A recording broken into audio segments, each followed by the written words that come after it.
প্ৰথমে মই সকলোকে মোৰ চেনেলটিলৈ স্বাগতম জনাইছোঁ আৰু দেৰিকৈ হ'লেও মাঘ বিহুৰ শুভেচ্ছা জনালোঁ। মাঘ বিহু গ'লেই বাৰু, তথাপিতো মাহ শেষ নোহোৱালৈকে আমাৰ বিহু চলি থাকিব।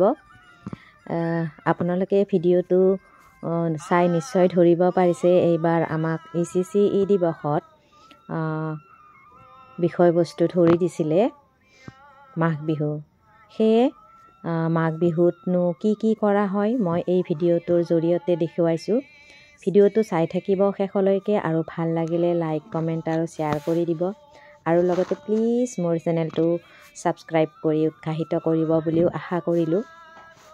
যিহেতু ECCEৰ বিষয়বস্তু মাঘ বিহু, সেয়ে মই মাঘ বিহু উপলক্ষে শিশুসকলক দেখুৱাবলৈ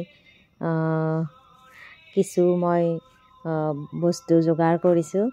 চাই থাকক ভিডিঅ'টো। মই যোগাৰ কৰিছিলোঁ মুড়িৰ লাড়ু, নাৰিকল পিঠা, চুজিৰ লাড়ু, তেল পিঠা, দৈ, আৰু মই দৈখিনি সিহঁতক দেখুৱাবৰ বাবে মাটিৰ কটাৰ যোগাৰ কৰিছিলোঁ। মাটিৰ কটাটো যাতে তেওঁলোকে চিনি পায় তেনেকৈ দেখুৱাইছোঁ। আৰু লগতে চিৰা, গুড় আৰু ক্ৰীম যোগাৰ কৰা হয়। আৰু শীতকালত আমাৰ এই খাদ্যসমূহৰ যি উপকাৰিতা গুণ আছে, এই গুণসমূহৰ বিষয়েও অভিভাৱকসকলক ভালদৰে বুজাই দিয়া হয়।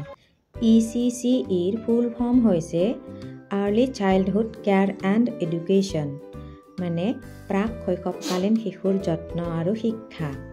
জন্মৰ পৰা 6 বছৰলৈ আমি যিটো শিক্ষা দিব লাগে আৰু সিহঁতক যিটো কেয়াৰ ল'ব লাগে, মানে আমি শিশুটোক কেনেকৈ ডাঙৰ কৰিব লাগে, সিহঁতক কি খুৱাব লাগে, কেনেকৈ আমি ৰাখিব লাগে, কেনেকৈ শিশুটি স্বাস্থ্যৱান আৰু নিৰোগী হৈ আমি ৰাখিব পাৰোঁ, শিশুটিক সুস্থ সবল কৰি আমি কেনেকৈ ডাঙৰ দীঘল কৰিব পাৰোঁ, সেইটোৰ ওপৰত আমাৰ যত্ন লোৱা হয়। আৰু শিক্ষাৰ ক্ষেত্ৰত আমি শিক্ষা কেনেকৈ সিহঁতক দিব পাৰোঁ, শিশুসকলক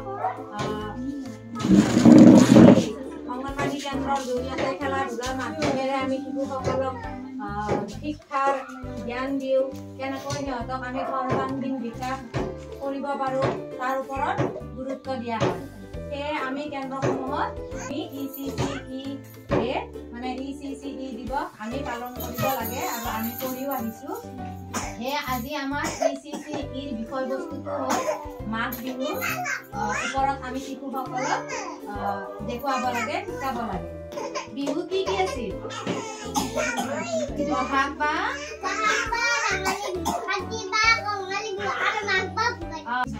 এয়া হ'ল মুড়িৰ লাড়ু,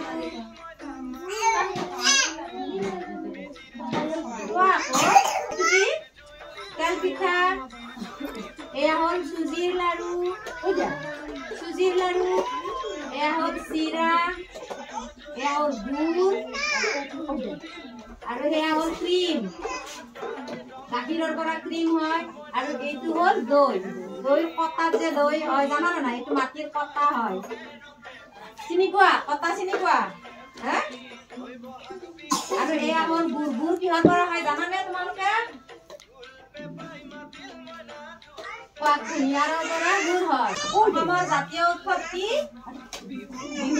আজিৰ এই অনুষ্ঠানটিত মন্দাকাটা উপস্বাস্থ্য কেন্দ্ৰৰ CHO চিন্ময়ী বৰুৱা বাইদেউ আৰু ANM কণমাই বেগম বাইদেৱে উপস্থিত থাকি আমাৰ অভিভাৱকসকলক শিশুসকলৰ স্বাস্থ্যৰ যতন কেনেকৈ ল'ব লাগে দিহা পৰামৰ্শ আগবঢ়ায়। বাইদেউ দুগৰাকীলৈ মোৰ ফালৰ পৰা অশেষ ধন্যবাদ থাকিল।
দৈ চিৰা আজিৰ অনুষ্ঠানটিত অভিভাৱকসকলে যিদৰে সহায় সহযোগিতা আগবঢ়ালে সঁচাকৈ শলাগ ল'বলগীয়া। তেওঁলোকক মই মোৰ ফালৰ পৰা অশেষ ধন্যবাদ জনাইছোঁ।